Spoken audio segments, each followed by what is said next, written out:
ఆకాశవాణి ప్రాంతీయ వార్తలు చదువుతున్నది బందెల జయలక్ష్మి. ముఖ్యాంశాలు: 7 దశల్లో జరిగే సార్వత్రిక ఎన్నికల షెడ్యూల్ను కేంద్ర ఎన్నికల కమిషన్ ప్రకటించింది. లోక్సభతో పాటు ఆంధ్రప్రదేశ్ సహా 4 రాష్ట్రాల శాసనసభలకు కూడా ఎన్నికలు జరుగుతాయి. రాబోయే ఎన్నికలకు వైఎస్సార్సీపీ 24 ఎంపీ, 175 ఎమ్మెల్యే అభ్యర్థుల పేర్లను ప్రకటించింది. ఆంధ్రప్రదేశ్లో ఇవాళ గ్రూప్ 1 ప్రిలిమినరీ పరీక్ష జరగనుంది. తెలంగాణ గ్రూప్ 1 దరఖాస్తుల గడువు శనివారంతో ముగిసింది. వార్తల వివరాలు: లోక్సభ ఎన్నికలు ఏప్రిల్ 19 నుండి 7 దశల్లో జరుగుతాయి. ఓట్ల లెక్కింపు జూన్ 4న జరుగుతుంది. 2024 సార్వత్రిక ఎన్నికలు, 4 రాష్ట్రాల శాసనసభల ఎన్నికల షెడ్యూల్ను కేంద్ర ఎన్నికల సంఘం ప్రధాన ఎన్నికల కమిషనర్ రాజీవ్ కుమార్ ప్రకటించారు. మొదటి దశలో ఏప్రిల్ 19న 102 లోక్సభ స్థానాలకు, రెండవ దశలో ఏప్రిల్ 26న 89 స్థానాలకు ఎన్నికలు జరుగుతాయి. మూడవ దశలో మే 7న 94 సీట్లకు, నాలుగవ దశలో మే 13న 96 సీట్లకు ఎన్నికలు జరుగుతాయి. ఐదవ దశలో మే 20న 49 స్థానాలకు, ఆరవ దశలో మే 25న 57 స్థానాలకు ఎన్నికలు నిర్వహిస్తారు.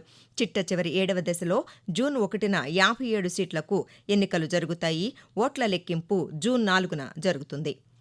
లోక్సభ ఎన్నికలతో పాటు 4 రాష్ట్రాల శాసనసభలకు కూడా ఎన్నికలు జరుగుతాయి. ఆంధ్రప్రదేశ్, ఒడిషా, అరుణాచల్ ప్రదేశ్, సిక్కిం రాష్ట్రాల అసెంబ్లీ ఎన్నికల నిర్వహణకు ఎన్నికల సంఘం తేదీలు ఖరారు చేసింది. 175 నియోజకవర్గాలున్న ఆంధ్రప్రదేశ్ శాసనసభకు సార్వత్రిక ఎన్నికల 4వ దశలో అంటే మే 13న ఎన్నికలు జరుగుతాయి.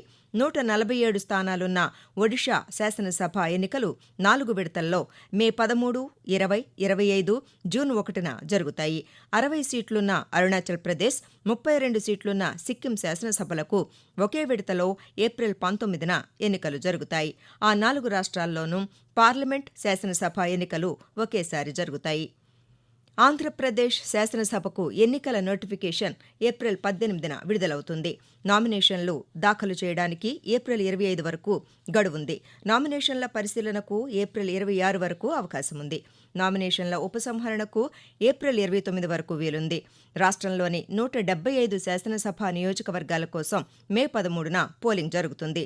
ఓట్ల లెక్కింపు జూన్ 4న నిర్వహిస్తారు.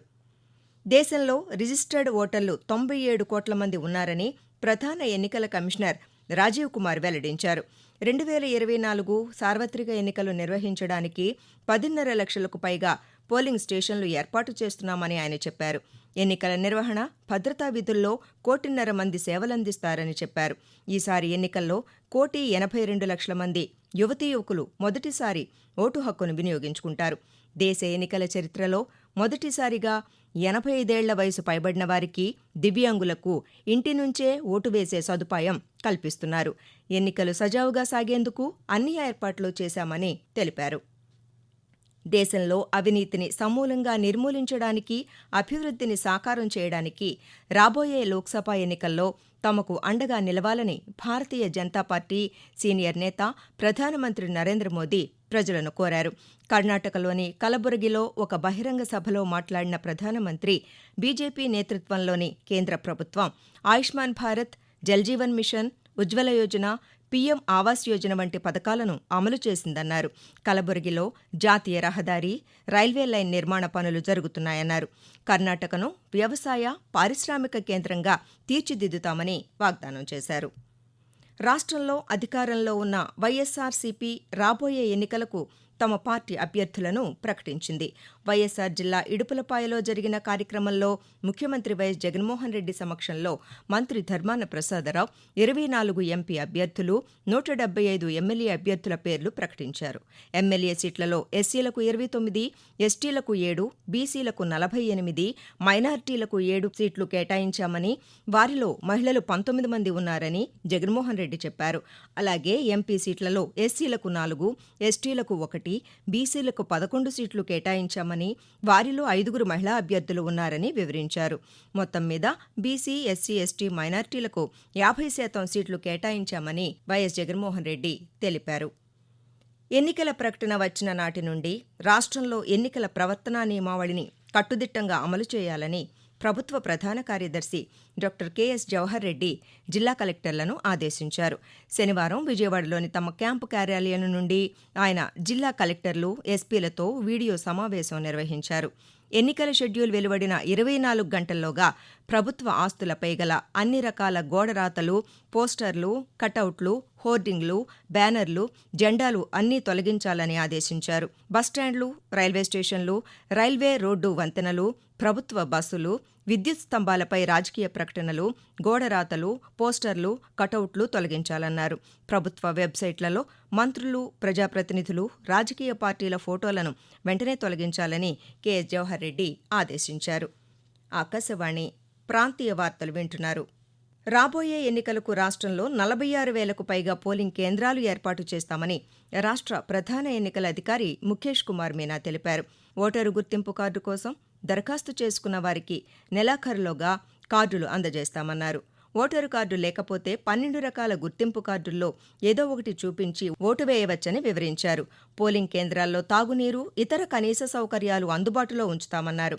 రాష్ట్రంలో ఎన్నికల్లో 4 లక్షల మంది ఉద్యోగులను వినియోగిస్తామన్నారు. సమస్యాత్మక పోలింగ్ కేంద్రాల్లో భద్రత పెంచుతామని సీఈఓ ముఖేష్ కుమార్ మీనా వెల్లడించారు. ఆంధ్రప్రదేశ్లో ఇవాళ గ్రూప్ 1 ప్రిలిమినరీ పరీక్ష జరగనుంది.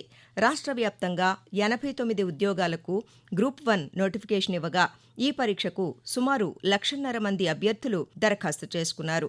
ఈ పరీక్ష ఆబ్జెక్టివ్ విధానంలో 2 పేపర్లుగా ఉంటుంది. రాష్ట్ర వ్యాప్తంగా 18 జిల్లా కేంద్రాల్లో 301 పరీక్షా కేంద్రాల్లో పరీక్ష నిర్వహణకు ఏర్పాట్లు చేశారు. ఉదయం 10 గంటల నుండి 12 గంటల వరకు జనరల్ స్టడీస్, మధ్యాహ్నం 2 గంటల నుండి 4 గంటల వరకు జనరల్ యాప్టిట్యూడ్ పరీక్షలు నిర్వహిస్తారు. ప్రిలిమ్స్ పరీక్ష పర్యవేక్షణకు 18 జిల్లా కలెక్టరేట్లలో ప్రత్యేక కంట్రోల్ రూమ్లు ఏర్పాటు చేశారు. 301 మంది లైజనింగ్ అధికారులు, 6,612 మంది ఇన్విజిలేటర్లను నియమించారు. తెలంగాణ గ్రూప్ 1 దరఖాస్తుల గడువు శనివారంతో ముగిసింది. ఇప్పటి వరకు 4.03 లక్షల దరఖాస్తులు అందినట్లు తెలంగాణ పబ్లిక్ సర్వీస్ కమిషన్ అధికారులు వెల్లడించారు. మార్చి 23 నుండి 27 వరకు సవరణలకు అవకాశం కల్పించినట్లు చెప్పారు.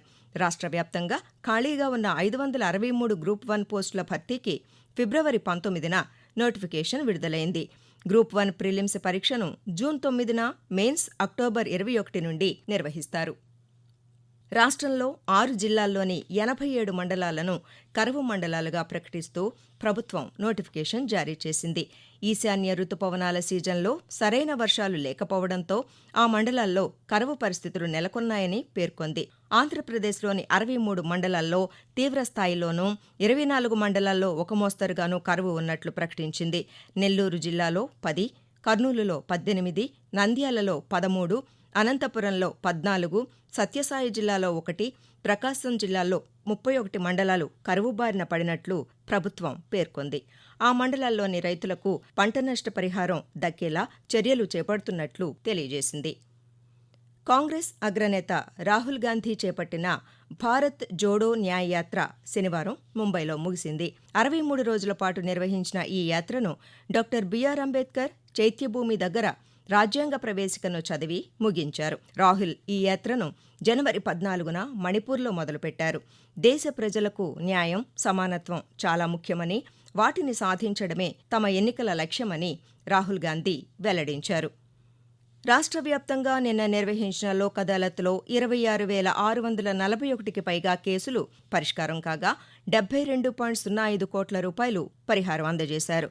జాతీయ న్యాయ సేవాధికార సంస్థ ఆదేశాల మేరకు రాష్ట్ర హైకోర్టు ప్రధాన న్యాయమూర్తి జస్టిస్ ధీరజ్ సింగ్ ఠాకూర్, ఏపీ న్యాయ సేవాధికార సంస్థ కార్యనిర్వహణ అధ్యక్షులు జస్టిస్ ఏవి శేషసాయి మార్గదర్శకాల్లో రాష్ట్రంలోని దిగువ న్యాయస్థానాల్లో నిన్న 366 లోక్ అదాలత్ బెంచ్లు నిర్వహించారు.